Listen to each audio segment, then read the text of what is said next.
Hola a todos, mi nombre es Cristian, soy colombiano. La razón por la cual hago este video es porque, bueno, como muchos de ustedes me gustan mucho los idiomas, las lenguas extranjeras. He visto muchos videos de políglotas en internet, algunos muy buenos, por supuesto, políglotas que hablan más de 10, 12 idiomas. Yo apenas pues estoy comenzando. Este video lo voy a hacer en 4 idiomas, bueno, en español como estoy hablando ahora, en inglés y en francés y en ruso. Bueno, en español pues no hay mucho que contar, soy de Bogotá. Estudié en la universidad para ser profesor, licenciatura, pedagogía en español y en inglés. Ahora laboro como profesor de español como lengua extranjera y bueno, básicamente es todo en español. Ahora en inglés, voy a contarles un poco cómo es mi experiencia con el inglés. I started learning English when I was a kid. I,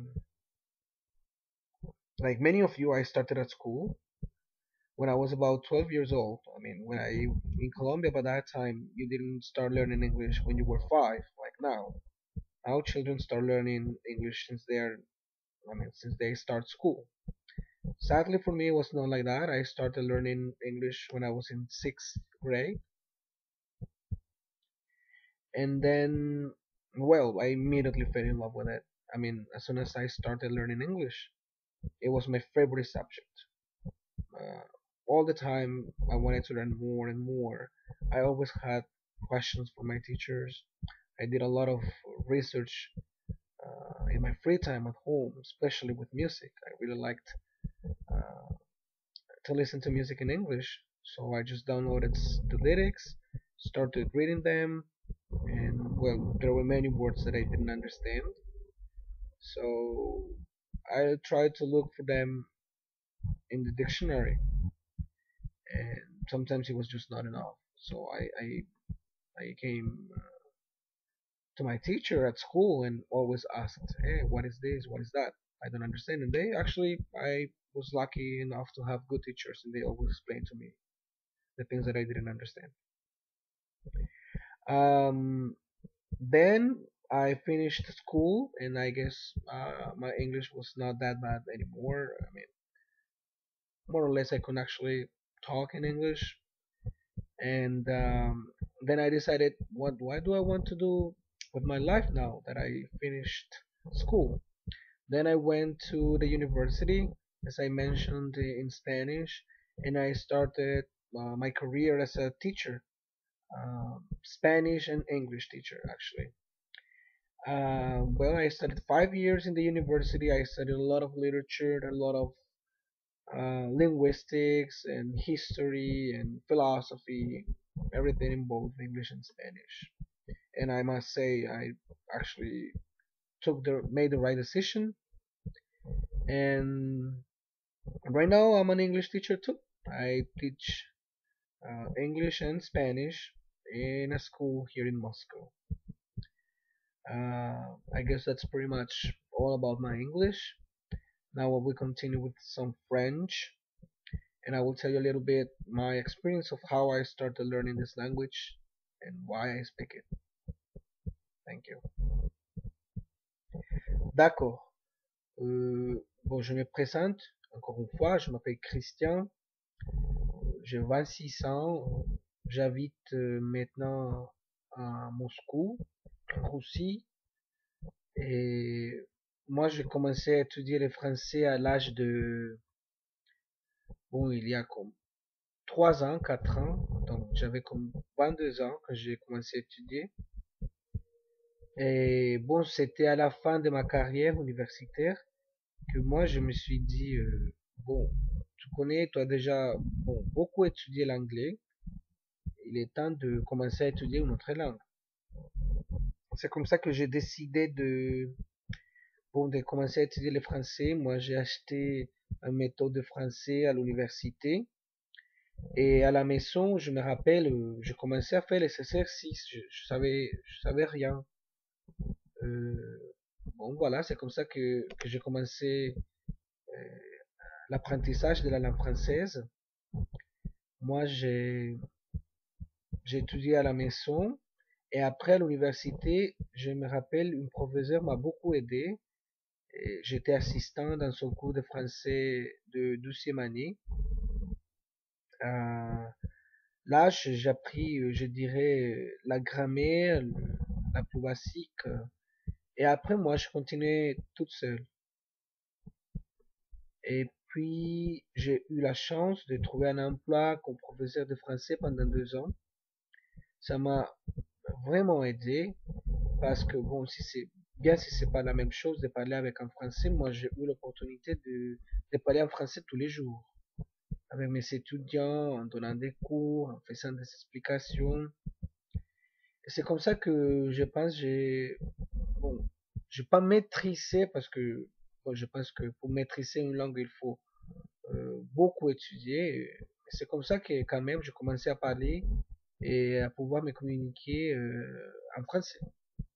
Donc, ça m'a beaucoup aidé. Je suis très content d'avoir obtenu ce poste. Et voilà, ça c'est un peu de mon histoire en français. Aussi, j'ai eu l'opportunité de voyager, d'être comme un guide touristique dans mon pays, dans une partie qui s'appelle Quindio. C'est un département de mon pays. Et c'était avec un couple français. Euh, Ils ne parlaient bon l'espagnol, donc j'ai eu l'opportunité de voyager avec eux. Et voilà, c'était magnifique. On a beaucoup parlé, j'ai appris beaucoup de choses. C'était chouette, en fait. Et bon, c'est ça. Et maintenant, je vais continuer avec les Russes. C'est une langue que je dois admettre, c'est très difficile. Et, et voilà. Bon, je vais essayer. Так, сейчас я буду говорить по-русски. Я буду рассказать вам, как я начал изучать русский язык и почему. Почему я начал изучать русский язык? На самом деле, я думаю, что это судьба. Потому что я знакомился с девушкой, она русская. Мы знакомились в Колумбии. И мы только говорили, конечно, на английском, потому что она не говорила на испанском, а я, конечно, не на русском. Я никогда не думал, на самом деле, что однажды я буду говорить немножко по-русски. И вот, потом я приехал сюда, в Россию, и жил 3 месяца. Я помню, что я ничего не понимал, э, ничего не говорил, потому что, ну, как, я никогда в жизни думал, что русский язык это главное. Никогда. И никогда не думал, что я буду изучать русский язык. Но когда я приехал сюда первый раз, я вообще не мог говорить, не понимать, ни ничего. А это было не очень приятно, потому что, ну, люди здесь, конечно, говорят на английском, но не все. И когда я встречаюсь с кем, который не говорит по-английски, это на самом деле общаться ноль. Поэтому я вернулся в Колумбию и там начал изучать русский язык. Ну, когда у меня было свободное время на работе, я, я начал изучать русский язык. Потом, второй раз я приехал сюда опять. И уже живу здесь 6 месяцев, полгода. И, ну, конечно, я думаю, что сейчас мой русский лучше, чем раньше, конечно. Но на самом деле надо больше изучать, больше читать, больше говорить. И вот поэтому я говорю немножко на русском языке. Спасибо вам за внимание. И до следующего раза. До скорого. Всего доброго. Спасибо. Au revoir.